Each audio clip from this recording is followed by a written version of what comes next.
Hey guys, it's Kay Journey, and I am back this morning with the second piece of the short story um, outlining thing that I was doing with the mushroom fungal forest thing. It is very early. I am up way before my kiddos, and unfortunately, that means that I have half a brain, and you get to hear my ice machine in the background. I'm very sorry.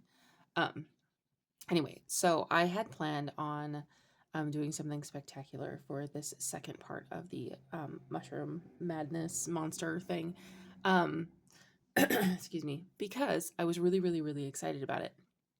And I started a painting, and I showed you guys a picture in a post about it saying, hey, look, like this week's gotten ahead of me, which it did. Last week was crazy. I was not able to get anything done because anyway, I had a lot on my plate, and I got a lot of things done, but not all of the things that I wanted to get done.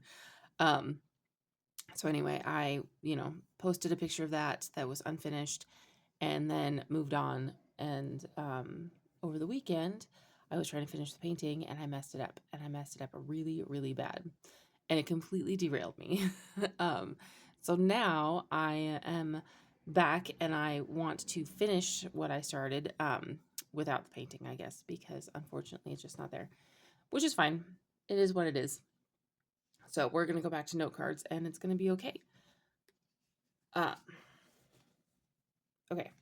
So part of this series is I struggle really hard with short stories, like super hard with short stories, because I want to add too much. And especially with this Fungal Jungle thing, I have like 50 million ideas for it, and it's so cool. And I kind of want to write this story, only I want to make it a novel, not a short story. So I'm going to take some of my ideas for a short story, and I'm just going to play with them today and see what happens. Um, so for a short story, we want to keep it very, very simple, outlining it. We want an opening scene. We want some rising tension. We want a climax, and we want an end. And these can have, because short stories need to be, well, really short, these need to have like 1,000 words each or less. And we're not talking about flash fiction, so thank God, because I don't think I could do flash fiction. I just can't be that concise. I don't have it in me. Okay, so our opening scene. So we've got this mushroom forest, right? So I think there's several different ways this can go. And I'll flip this over for this. So one, we've got the inexperienced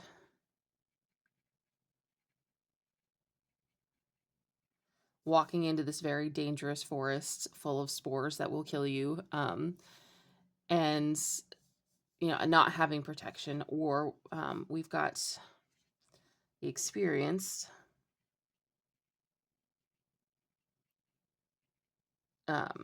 group. And I'm kind of thinking that I want to go with the experienced group, just because the inexperienced group would die very, very quickly. And I'm having multiple people because, to be blunt, I want them to experience this fungal jungle in different ways. Okay, so we've got the spores, and we've got ones that drug you, ones that plant themselves in you,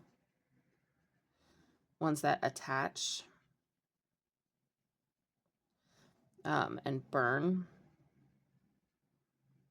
I think that's probably good for a short story. These are my favorite ones out of all the ideas that I came up with before, and I will link that video in the cards and in the end, because this is the second one to that that I'm filming 2 weeks later with barely a memory of what I had done before. Okay, so I'm thinking that if we have we have an experienced group that knows that they need to be breathing through respirators or some kind of face cover because of these ones and these ones. You don't want to breathe these things in. And then I think they would have some sort of like body armor for these.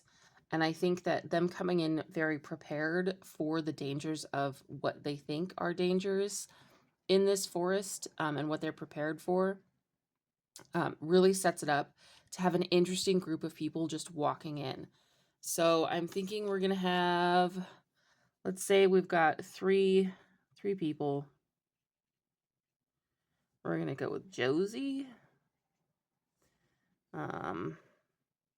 Mal, and let's go with Mac. Wow, Mal and Mac look very similar.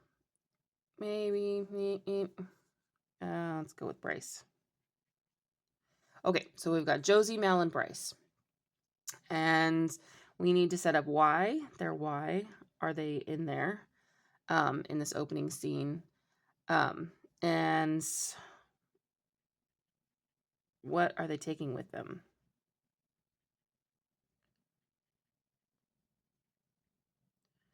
Okay, so let's say they're going. We could have lots of different reasons why. They could be explorers trying to see what's on the other side. They could be looking for a certain fungus for medicine. They could be following a legend. They could be, they could have found that where they're from has suddenly become extremely inhospitable. They could be fleeing something. I like the idea of them fleeing something. Maybe they're thieves and they're running from the car. I love that. Okay, thieves running from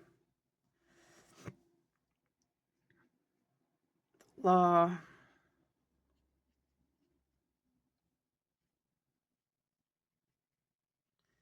Running from the law and consequences. I like that. I like that a lot. Okay, so we've got our group of thieves here. We don't know what they've stolen. Oh, well, I guess that's the next question. What are they taking with them? So let's say they're taking with them bag of diamonds,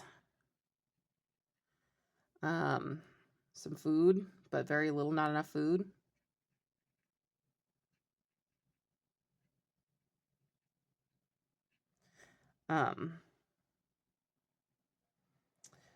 Let's see.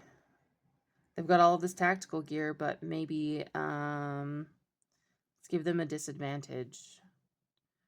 Maybe they are no water.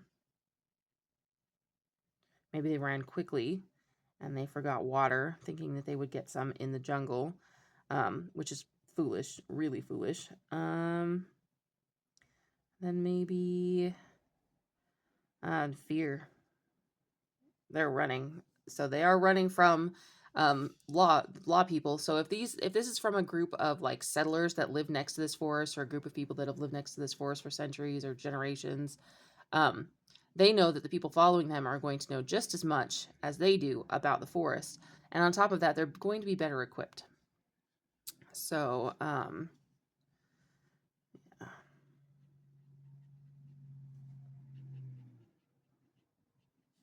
okay. So, let's go into rising tension. So, one of the things that I foresee happening with rising tension is, for some reason, they have to take off their protective gear. I think that would be probably the best way to use this short amount of space. There are more interesting things that we could do, but for me, like, this is the idea that I can't get out of my head, that I've had in my head since this started, was like them having some reason to take off their protective gear.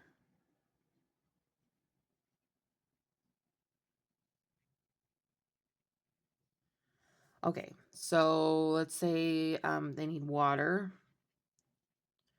So maybe one of them takes off their protective gear, they come to a stream, and one of them takes off the protective face covering, drinks some water, and immediately is drugged.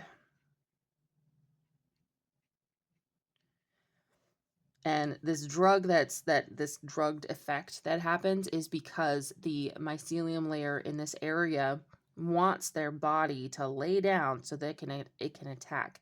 So this means that is a semi-mobile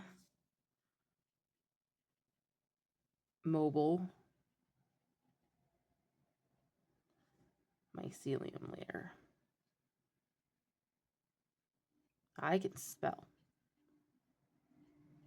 and write. My handwriting is so terrible.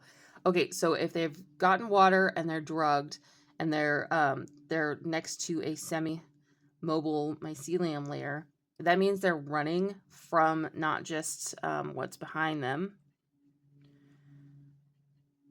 from um, the law. I'm just going to put the law because I don't think that they would call these the people who are following them cops, because it's a very modern, US kind of way of saying them.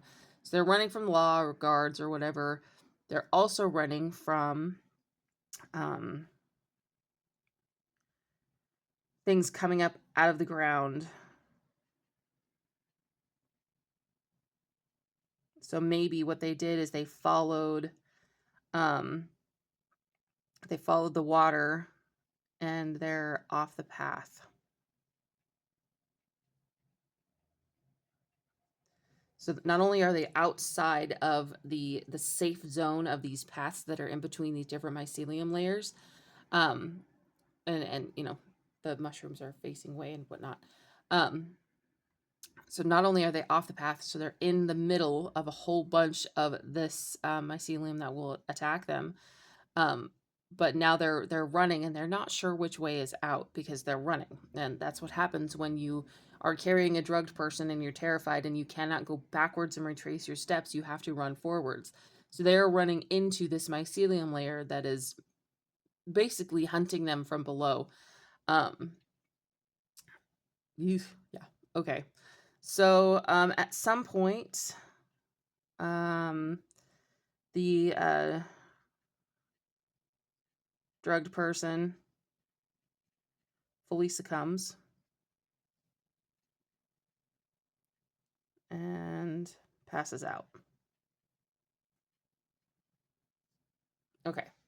So now they're carrying this body while trying to protect their feet from this thing that's coming at them. I like that.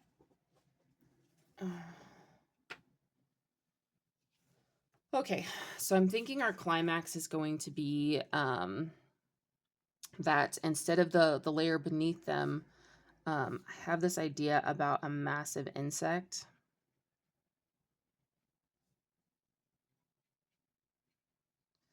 I'm debating about, so this is what that whole video game is about, and the TV show about the mushrooms and the fungus that takes over people and turns them into zombies.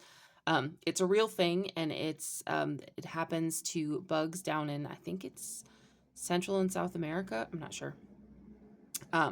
But basically, where this fungus infects the brain and kills the host, and then uses the host's body to spread spores, which I think is absolutely horrifying.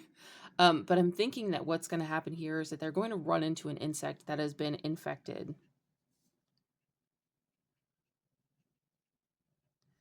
And it is going to grab one of the people carrying the body. Okay, let's go back to this for a second. Okay, so let's say the person who gets drugged is Bryce. So Bryce is drugged. So it is Mal and Josie carrying him. Okay, so if Josie's the one that's carried off, Mal could potentially carry Bryce by throwing him over his shoulder. However, I think it would be more interesting if Mal was the one who was basically prey. So let's go with that. Mal taken. So now Josie has a choice. Follow to save Mal.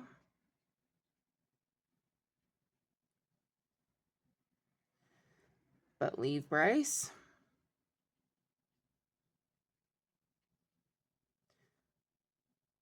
Try to drag Bryce. To safety.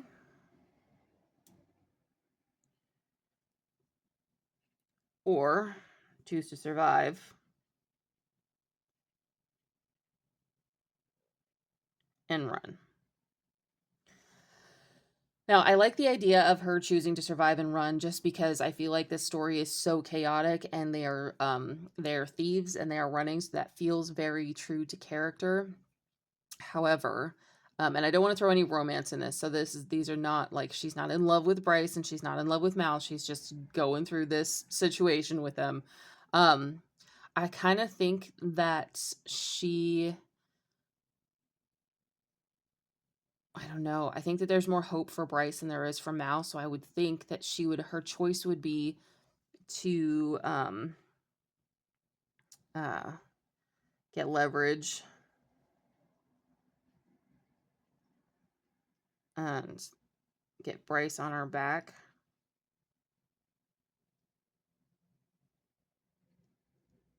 Have him like tied there, like they do in the army where they like tie the arms and they throw them over their shoulder and they can carry him for a while.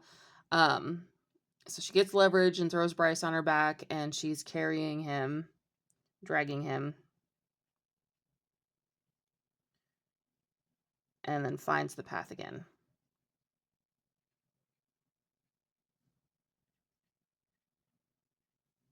And then I think that the ends, she's caught. She's caught by the guards and by law. She and Bryce go to jail. And let's, for added fun, diamonds were with Mal. So nobody gets the diamonds and they're in trouble. But they survived, and it's very unlikely that Mal did. So there you go. That's the best that I can come up with first thing in the morning when my brain is not working and I am sad about this whole situation because I screwed up my painting. However, I am going to redo it. I'm going to redo the painting in acrylic, and at some point I might just show you guys a picture of that because I got really excited about this painting and then I screwed it up and I was really, really sad because it was cool. So I'm going to redo it, but I'm going to be doing it in acrylic so that it is easier to adapt to mistakes. Yeah. Anyway, that's all I've got. Thanks guys for watching. I hope you liked it. I hope I did some justice by by this really cool setting. And yeah, I will see you guys next week.